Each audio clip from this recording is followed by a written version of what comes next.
Okay, have a look. This is a Dellorto PHBL 26mm carburetor. Now here's all the bits and pieces that go into making one of these things. Maybe we can put one together. Everything's right here. I mean, how hard can it be? Let's give it a try. The first thing you notice when you look at these Dellorto carbs is the quality of the casting. The clarity and the accuracy of the badging details are excellent. Okay, let's go. We gotta start somewhere. Let's go with this thing right here.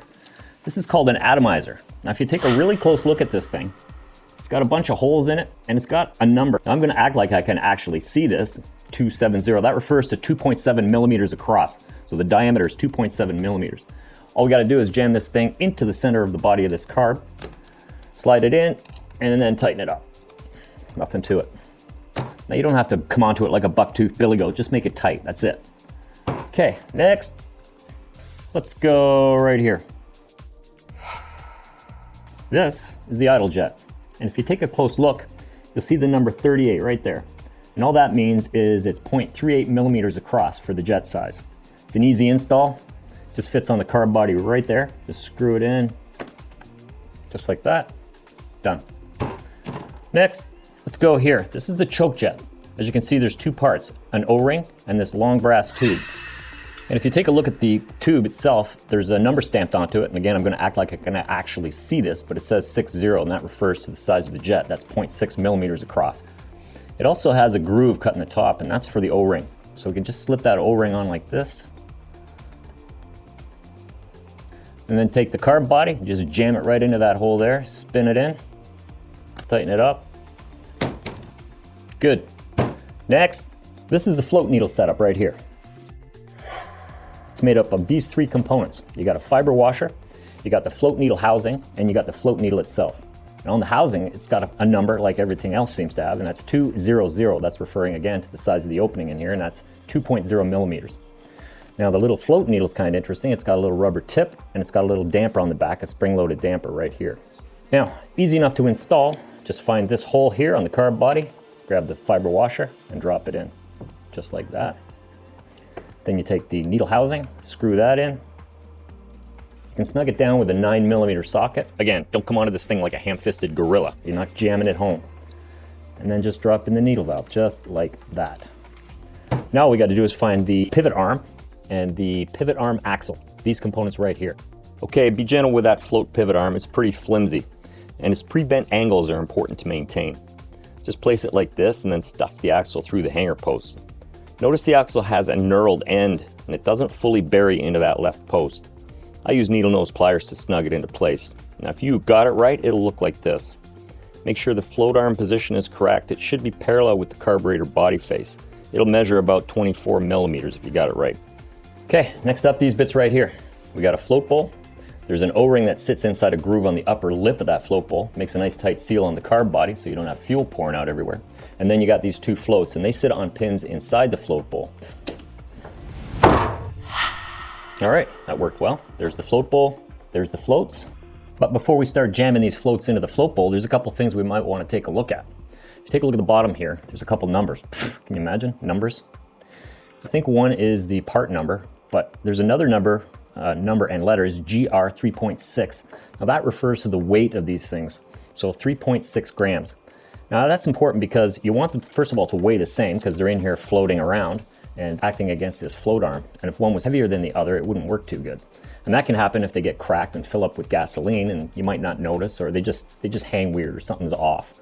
So that's very important to know. The second thing to know is that these little pins on the side, they go to the bottom, just like that. Just make sure they go to the bottom like that. Okay, that's how they're supposed to look.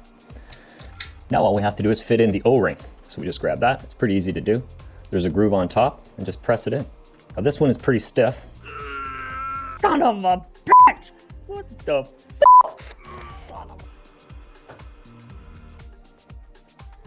So this thing is stiff because it's freezing in here. See my breath? It's a little cold in the house. So now all we gotta do is loosen this up. I'm gonna go downstairs, get the kettle going, and heat this thing up in the kettle, and we'll see if that works.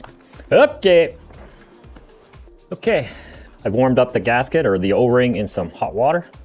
It's a little more pliable. I mean, obviously it'd be great to have a new one. I got one on order, but for now we'll just cram this one in and it should go in nicely this time. It's got it.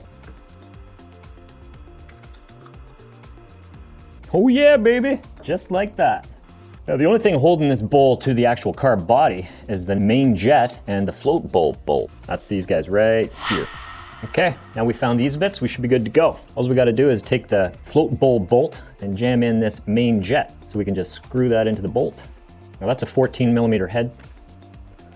And we can snug in that main jet. Perfect. Put on the fiber washer, grab the carb body, and cram that into there. Perfect. All right, let's take a look at these two screws right here. One is an idle adjust screw, and the other one that looks like an air screw, that's actually a fuel mixture screw. All right, and they both have the same components, basically. It's the screw, a spring, a washer, and an O-ring. And that's it. Okay, so there they are, two screws. Now there's only one place that each of these screws can go on here, so you can't mix it up. Just jam it into whatever hole it fits into. The idle adjust goes right here. Just wind that in so it doesn't fall out. We'll adjust it later when we put the slide in. The fuel metering screw, that goes right here. Just slide that in. And the key setting for that is 3.5 turns out from all the way in. So you bury that little guy, and then half, 1, half, 2, half, 3, and then a half turn. So that's 3.5 turns out. And that's something to notice. It's a little different than an air screw. So as you bury the fuel screw, it makes the mixture leaner. Whereas if you turn in an air screw, it makes the mixture richer. They work opposite to each other. So that's good to know. Just remember that one. Anyway, next. Okay, let's take a look at these bits right here. There's a fuel filter, a cover, a fiber washer, and a bolt. Now it's a pretty easy install. It's pretty obvious where they go. The filter pops right in here, and it actually does pop. You'll hear it snap into place just like that. Then you can put the fiber washer on the bolt, and then you can put the cover onto the filter, and it also snaps in. And then the bolt into the cover. Use a 10mm socket to snug it down. Now we can look at these choke lever bits. There's a mounting screw, the choke lever mechanism, and a little O-ring. And all that stuff crams into this section right here. Just drop in the O-ring, make sure to center it inside, and then stuff the choke lever body down into the hole. And all you gotta do is lock it all down with that mounting screw. And that's it, done. Next, let's take a look at the last few pieces of the puzzle. We got all these bits right here. So we got a top cap, we got a spring, a retaining plate, there's a circlip, there's a needle, there's the slide, and an O-ring. We may as well start with the easy stuff first. Take this top cap and jam in this O-ring. And it looks like this one's going in a lot easier than that float bowl debacle we had. That's good. Next up, let's take a look at this needle. Now on the needle, there's 4 grooves, and that allows you to put the circlip into a certain spot and hang it at different heights. Now you can put yours where yours exists. Mine exists on the second notch down. All right, that's got it. So the next thing to do is to jam it into this slide, and it's easy, it just fits into the middle. But before we do that, the slide's got some interesting features you might want to know about. The first cool one is it's got a number inside, number 60, and that actually refers to the angle of this cutaway. Now yours might be different, it could be a 30 or a 40, it might even be a 50, and that has to do with how fast the transition occurs off of idle. So when you crack your throttle, it's how fast that inrush of air hits as far as the air mixture. So this is a 60.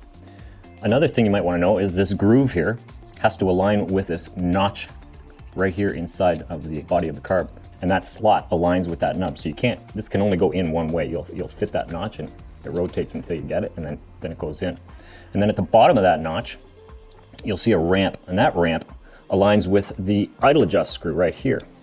So when you turn in the idle adjust screw, it moves the slide up. It's like kind of like twisting your throttle a little bit. And when you back it off, it drops down. So that's how the idle adjust works. It's pretty minute. It only goes up a little bit and down a little bit. It's very small.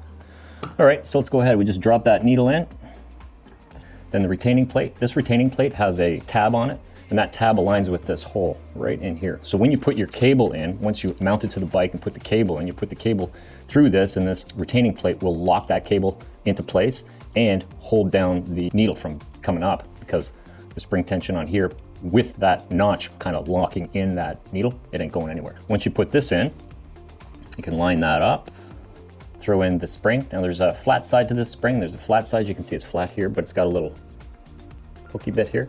I put it in so the hook goes down, and it seems to twist into that plate. Then all you gotta do is put your top cap on. And there's another thing to notice here. The top cap has a little notch cut out, And the receiver notch up here, there's a little tab here. So this again can only go on one way. Just put it under tension, snap it in place. Okay, that looks pretty good. But hey, everything looks good on paper, right?